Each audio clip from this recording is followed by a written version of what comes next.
Hello everyone. हम पढ़ रहे थे chapter number 20 pollution of water. इससे पहले हम इस चैप्टर के थ्योरी कंप्लीट कर चुके हैं और आज हमें इसकी टेक्स्ट बुक एक्सरसाइजेज स्टार्ट करनी है।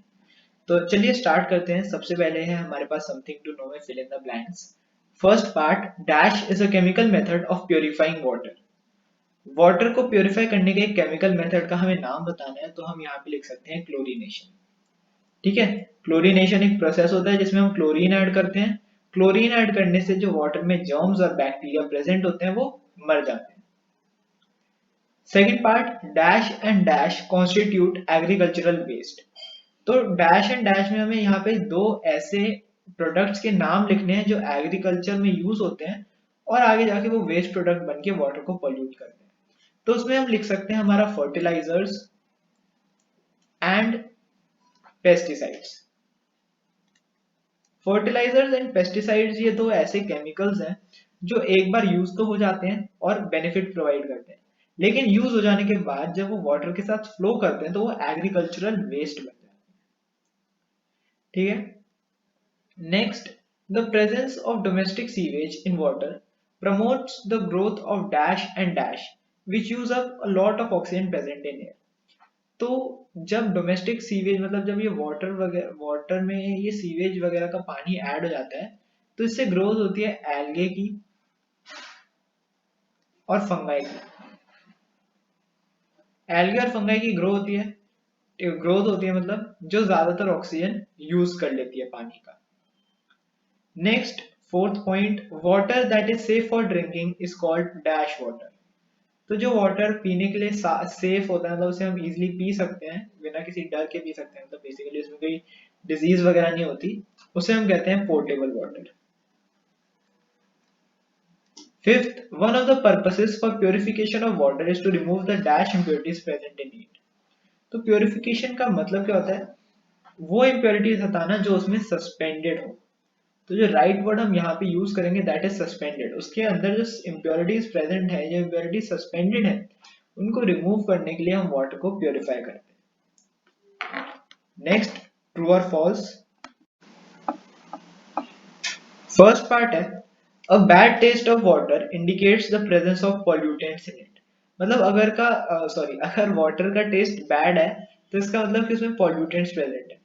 तो ये सही है क्योंकि वाटर जो होता है it is tasteless and odourless, मतलब ना उसकी कोई स्मेल होती है, ना उसका कोई टेस्ट होता है, ना उसका कोई कलर होता है। तो अगर उसका बैड टेस्ट आ रहा है इसका मतलब यस उसमें पॉल्यूटेंट्स प्रेजेंट है, तो this is a true statement. Next, we should always bath and wash clothes in rivers. तो देखो यहाँ तक स्टेटमेंट सही है, लेकिन ये वाली स्टेटमेंट आगे गलत हो जाती है। ठीक है, हमें हमेशा नहाना चाहिए, हमेशा कपड़े धोने चाहिए, लेकिन रिवर्स में नहीं।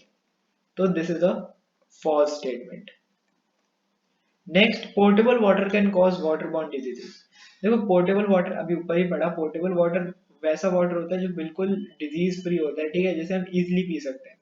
तो पोर्टेबल वाटर से वाटर बॉर्न डिजीजेस नहीं होती। So this is also true. Next, we should always wash and clean our vehicles with tap water using a pipe। तो ये स्टेटमेंट भी यहाँ तक सही है, लेकिन उसके बाद हमें टैप और पाइप का यूज नहीं करना चाहिए। हमें एक बकेट में थोड़ा सा पानी लेके एक वेट क्लॉथ से अपनी व्हीकल को पूछना चाहिए। ठीक है। क्योंकि अगर हम पाइप और टैप यूज करते हैं तो ज्यादातर पानी क्या होता है, गाड़ी से धुल के नीचे चला जाता है जमीन में और वो वेस्ट हो जाता है। तो this is a false statement. And fifth, the wastewater produced by industrial units must be treated before it is discharged into rivers।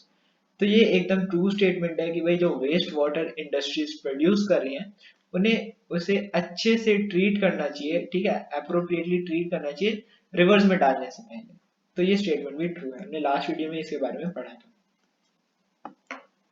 Next, take the correct option. Domestic sewage released into rivers causes growth of algae, survival of aquatic life, increase in oxygen and killing of bacteria।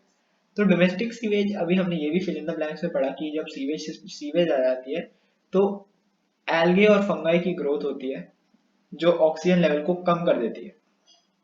ठीक है। तो देखो domestic sewage pollutants है, तो ना ये survival करेंगे aquatic life का, ना ये बैक्टीरिया को मारेंगे और ना ये ऑक्सीजन लेवल इंक्रीज करेंगे। ठीक है, they will cause growth of algae. So option number first A correct है। Next, water which is safe for drinking is known as. तो वो वाटर जो पीने के लिए सेफ है उसे हम कहते हैं इजी। तीसरी बार आ रहा है portable water. Next, one of the methods that can help in destroying harmful germs in water is filtering, chlorination, addition of fertilisers and loading. तो हार्मफुल जर्म्स को डिस्ट्रॉय करने के लिए जो बेस्ट मेथड यहाँ पे यूज होता है वो होता है क्लोरीनेशन। देखो लोडिंग में क्या होता है, लोडिंग में सिर्फ डस्ट पार्टिकल्स वगैरह जो होते हैं वो सेटल डाउन हो जाते हैं। फिल्टरिंग में भी बड़े बड़े पार्टिकल्स जो हैं वो फिल्टर आउट हो जाते हैं। फर्टिलाइजर से तो जर्म्स बढ़ते हैं, लेकिन जो जर्म्स को मारता है वो एक ही है, chlorine, which kills bacteria and germs. Fourth, suspended particles are made heavier by adding alum. This process is known as loading, decantation, chlorination, filtration. Decantation नहीं होता है, filtration नहीं होता है, chlorination नहीं होता है। एलम हम ऐड करते हैं जिससे पार्टिकल्स भारी हो जाते हैं और नीचे सेटल हो जाते हैं, और उसे हम कहते हैं लोडिंग। ठीक है, this process is called loading. Fifth, a method that can help in conservation of water is using shower, water dripping from leaking tap, water running from rinsing, half flush। देखो शावर यूज करने से पानी waste होता है, ज्यादातर पानी ऐसे ही नीचे बह जाता है, तो ये तो नहीं है। ठीक है, अब लीकिंग टैप से वाटर ड्रिप हो रहा है, मतलब लगातार टिप टिप पानी बरसे जा रहा है, तो क्या वो वाटर की कंजर्वेशन में हेल्प करेगा? बिल्कुल नहीं। ठीक है, जनरल सी बात है। वाटर रनिंग फॉर रिंसिंग, मतलब जब हम ब्रश वगैरह कर रहे हैं तो पानी चले जा रहा है पीछे, तो ये भी वाटर वेस्टेज है। तो हाफ फ्लश, मतलब अगर हम टॉयलेट जाके हाफ फ्लश करते हैं तो वो वाटर को सेव करता है। सो ऑप्शन नंबर ये वाला हमारे पास यहाँ पे सही है, half flush is the correct option. अब स्टार्ट करते हैं इसके question answers. Sorry, answer the following questions in brief. Question 1, state any two ways which can lead to contamination of water। Contamination का मतलब समझते हो? कंटामिनेशन मतलब वाटर का डर्टी होना, जर्म्स से भर जाना वाटर का। तो दो एक्टिविटीज बतानी है। तो पहली तो हो गई हमारी ह्यूमन एक्टिविटीज, जो अभी हमने पढ़ी, bathing and washing of clothes in Pond's and reverse. ये क्या करता है, आप खुद सोचिए, सारा हमारी बॉडी में जितने जर्म्स है, हमारे कपड़ों में जितने भी जर्म्स है, वो सारे पॉन्ड्स और रिवर्स में आ जाते हैं, जिससे वो कंटेमिनेट हो जाती है, पॉल्यूट हो जाती है। Next, industrial waste is directly disposed into water bodies which are responsible for a lot of waterborne diseases। Industries में जो भी केमिकल्स वगैरह यूज हो जाते हैं, ठीक है, जितना भी वेस्ट होता है वो बिना सोचे समझे वाटर बॉडीज में डाल दिया जाता है, जिससे क्या होता है, वो केमिकल्स वाटर के साथ रिएक्ट करते हैं, कभी कभी ऐसे पॉल्यूट कर देते हैं, जिससे काफी ज्यादा वाटरबॉर्न डिजीजेस हो सकते हैं। Next, question 2, give the meaning of the term water pollutants. Water pollutants, ये TANTS है, वाटर पॉल्यूटेंट्स। तो वाटर पॉल्यूटेंट्स का क्या मतलब है?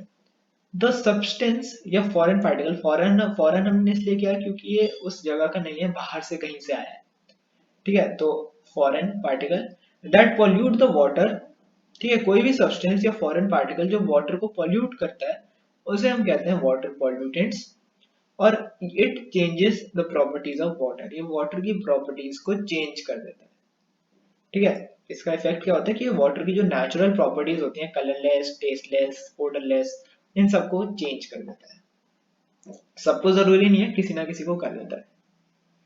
Next, third question, name two main diseases caused by drinking contaminated water. मतलब अगर आप गंदा कंटामिनेटेड पानी पीते हो तो आपको क्या क्या बीमारी हो सकती है?